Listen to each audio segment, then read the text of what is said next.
Okay, great. Well, thanks very much, everyone, for joining us here for this pre-match press conference ahead of tomorrow's final, Australia versus New Zealand. We are joined by Australia captain Aron Finch. Thanks very much for joining us, Aron. Aron, just quickly from me, can you just briefly summarise the team's preparations ahead of tomorrow's final? Yeah, we had a really good day off after the semi-final against Pakistan, and then an optional training session today, which most guys turned up to. But yeah, it's been really good. The boys have been on a high and can't wait for tomorrow.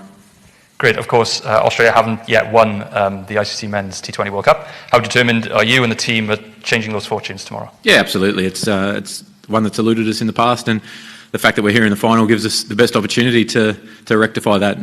Yeah, I think it'll be a great game against New Zealand. They're a great side. They've been in all the finals over the last 6 years, so yeah, looking forward to it.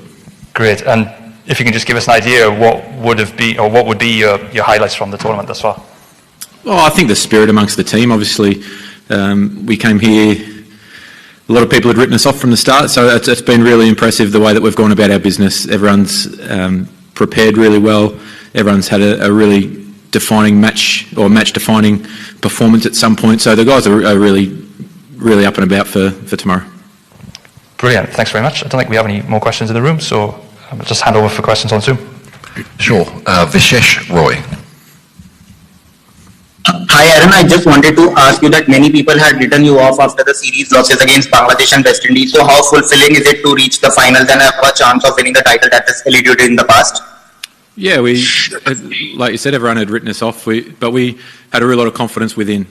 We were really confident in the way that we were preparing, the way that our strategy was coming together. So yeah, I think it hasn't defied expectation. I think we came here with a really clear plan to win the tournament, and we still feel as though we've got the squad to do that.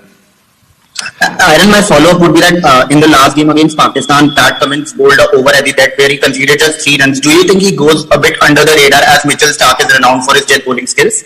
Yeah, I think Pat's been fantastic right throughout the innings. He's bowled some really crucial overs in the power play and through the middle, and like we saw last game, that 19th over to bowl to just go for 3, I think was so impressive. So our whole bowling unit have been really impressive all the way through. I think the way that Maxi and Mitch Marsh have contributed with Marcus Stoinis, who hasn't had much of an opportunity with the ball, but the way that they've shared the fifth bowler responsibilities has been fantastic. So yeah, been really pleased with all our bowling attack. Thanks, Aron. Best of luck for the finals. Thanks. Thank you. We'll just go with one question at a time, guys. If you have a second question, jump to the back of the queue and we'll try to get to you if we can. We'll go to Shamik. Hi, Aron. Good luck for the game. Just one thing, the way the team performed in the semi-final, pulled it off through Stoinis and Matthew is brilliant. But going into the final, do you think Steve Smith's form is a concern going into the final? He hasn't scored many in this tournament. No, I'm not concerned one bit about his form. He's a world-class player. He's someone who, in big games, has showed how valuable he is. He's been hitting the ball as well as I've seen for a long time. So, no concerns there whatsoever. Salman Khan. Hi, Aron. What are you planning for tomorrow's final? And what about the playing 11? Will play the same combination or any changes expected in the team? We'll keep that under wraps until tomorrow. Cricket and more. So the toss factor has been massive in Dubai. Will you guys change your batting approach if you end up batting first? I think at some point, I said it a couple of weeks ago, I think if you're batting first, at some point in the tournament you're going to have to win a game batting first. So obviously the trend of the tournament and the trend of the IPL leading into this was that chasing was the way to go. But yeah, I'm not too fast what we have to do first tomorrow. I think in the last game I was hoping to lose the toss actually, because I would have batted first. Well, no, I wouldn't have minded batting first, but the fact that I won the toss, we're always going to bowl. But that's just one of those things. I think if you can put a decent enough score on the board, then you're going to put a lot of pressure on the opposition, even chasing. Anuj Mishra. And looking at the heroics of Matthew Wade, can we see him up the order to fully utilise his batting abilities in the final showdown? Yeah, potentially. We talked about it the other day. The possibility of Matt going in a little bit further up the order, especially with Shadab's still having a couple overs to go, but we decided to hold him back towards the end, and it paid off there. So he's someone who's really versatile in our order. We've seen him open the bat at 3, and now he's down at 7. So he provides a huge amount of flexibility for our team. Matt Roller. Hi Aaron, could I ask you to talk us through the response to the England game, and I guess specifically the days between that loss and the Bangladesh game? I think you took a couple of days off from training, but what were the sort of conversations around that and the response to it?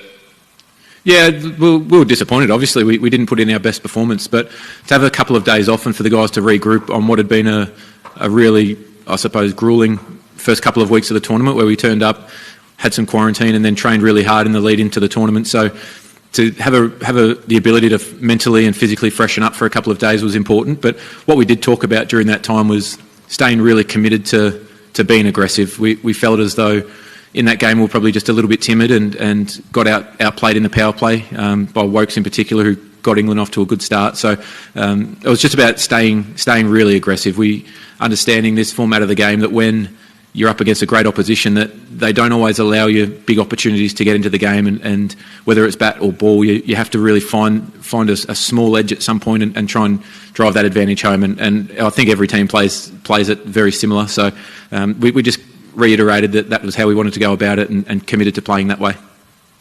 Navneet.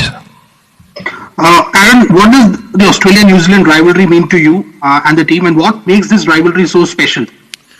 Oh, I think both teams have got a great history in cricket, but not just cricket, but as neighbours, so to speak, down under. It's a great relationship. We play quite a bit against New Zealand now, and we always have great battles regardless of the format. And yeah, it's bloody exciting to be playing against New Zealand. They're a great team and led super by Kane Williamson. So it's just one of those things that both teams seem to have found their way into each other's path along the way in some tournaments. So yeah, it's really exciting.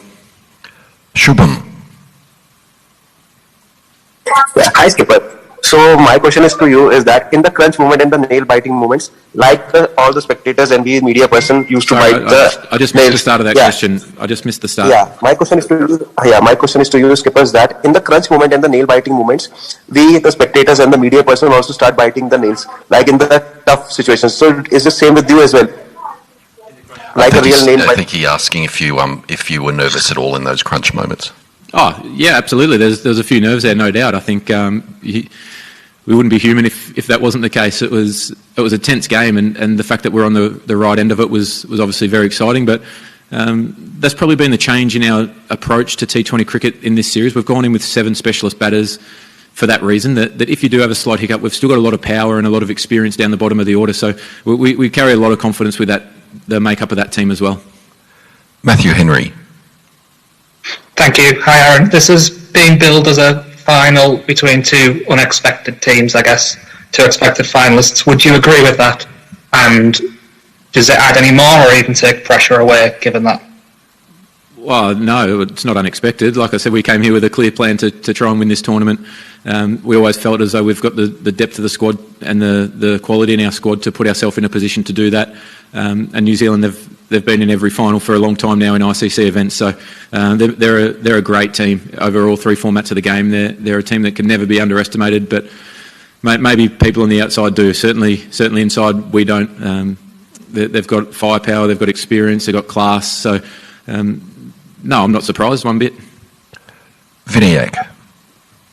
Hello Aaron, this is Vinayak from Scroll.in. My question to you is about the possibility of being the first male Australian team to win the World Cup. As a captain, is that something that you ask your team to embrace the occasion, or you say ignore the occasion and treat it another game? And on a lighter note, have you had a chat with Meg Lanning, about being here and doing it at the biggest stage? No, I haven't chatted to Meg, unfortunately.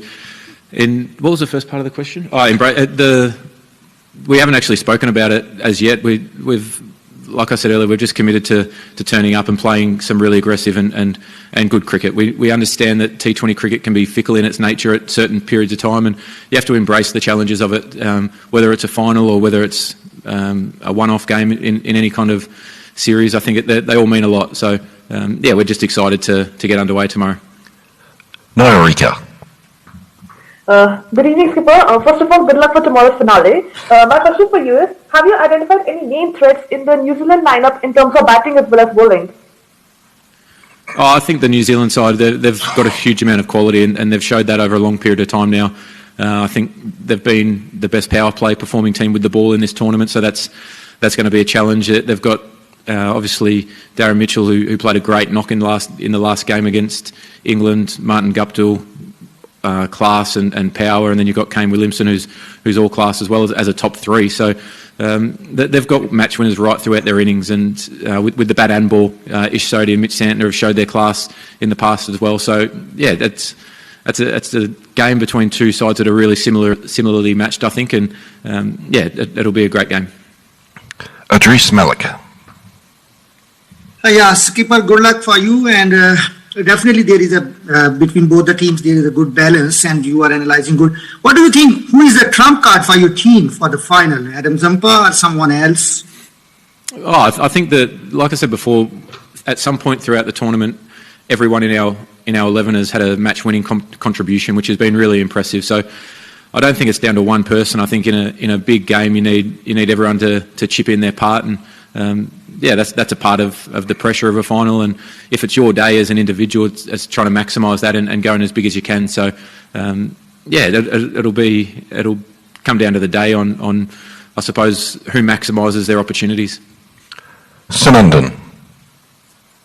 Aron, tell us about importance of first 6 overs, whether it is batting or bowling. How important is the controlling the game in first 6 overs? Yeah, I think we've seen throughout the tournament the importance of the power play. A lot of games have been dictated by who's won that initial contest in the power play in both innings. So no doubt that it'll be a real challenge. It'll be. I won't define who wins the match, but it does help set up your innings if you perform well with the bat. And on the flip side, if you can make inroads and get early wickets with the ball, it goes a long way to trying to control them middle overs on your terms a little bit more. Last question, guys. Adam Patel. Hi, Aron. Just a bit of a personal one. Could you talk a bit about that delivery from Shaheen and whether you've thought about any personal differences in your preparation to say face someone like Trent Boult after what happened on Thursday? Yeah, it was a good ball. Any time it nips back a little bit, that's. I think if you look throughout my career, it's no secret that's where I'm probably most vulnerable. So, that'll be another challenge, obviously, with Trent bowling left arm swing, with Tim Southey, who can swing the ball away, but he also bowls one where he just knocks it off the seam and it sort of slides in a little bit. So, yeah, I've had a really good hit at training just now. So, yeah, feeling good going into tomorrow. Good luck, mate. Thanks, everyone. Thanks, everyone. Thank you. Cheers. Thanks very much for your time, Aron. No worries, mate. Good luck tomorrow.